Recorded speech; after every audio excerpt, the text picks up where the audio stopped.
আসসালামু আলাইকুম বন্ধুরা, welcome back to my new video. তো আজকে আমি রান্না করলাম উত্তরবঙ্গের বিখ্যাত আলু ঘাটি। তো প্রথমে এই যে একটা কড়াইতে আমি আলু সিদ্ধ দিয়ে দিয়েছি, তারপরে মাছগুলোকে ভালোভাবে ধুয়ে নিয়েছি। আমি অনেক মাছ নিয়েছিলাম, তো যাই হোক এই যে মাছগুলোকে সুন্দরভাবে ধুয়ে নিয়েছি। তারপরে মাছগুলোকে ভেজে নিয়ে তারপরে রান্নাটা শুরু করব। তো আলুগুলোকে আমি সিদ্ধ করে সুন্দরভাবে ছিলে নিয়েছিলাম। দেন তারপরেই আলুগুলোকে চাপ দিয়ে ভেঙে নিয়েছিলাম হালকা করে, বেশি একটা ভাঙি নাই, মানে হালকা করে আর কি ভেঙে নিয়েছি। তো ভেঙে নিলে দেখা যাবে কি, মানে রান্নার সময় আর কি সুবিধা হবে।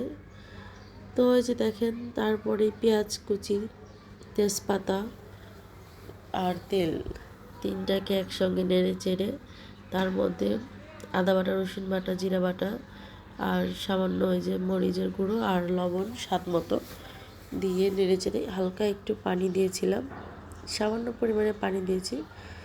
তো তারপরে তো নেড়ে চেড়ে এখন আমি আলুগুলোকে দিয়ে দিব, কারণ আমার মাছগুলো যেহেতু ভাজা আছে এখন না দিলেও হবে।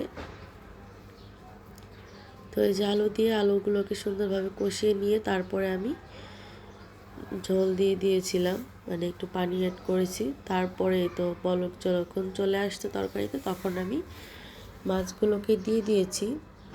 তো এই যে দেখেন, আমি অনেক পরিমাণে মাছগুলো নিয়েছিলাম, তার কারণ মাছ বেশি হলে দেখা যাবে কি আলু ঘাটিটা আসলে অনেক মজা লাগে, যার কারণে আমি বেশ অনেকটাই মাছ দিয়েছিলাম, যার কারণে আমার মাছগুলো ভাঙাও লাগে নাই।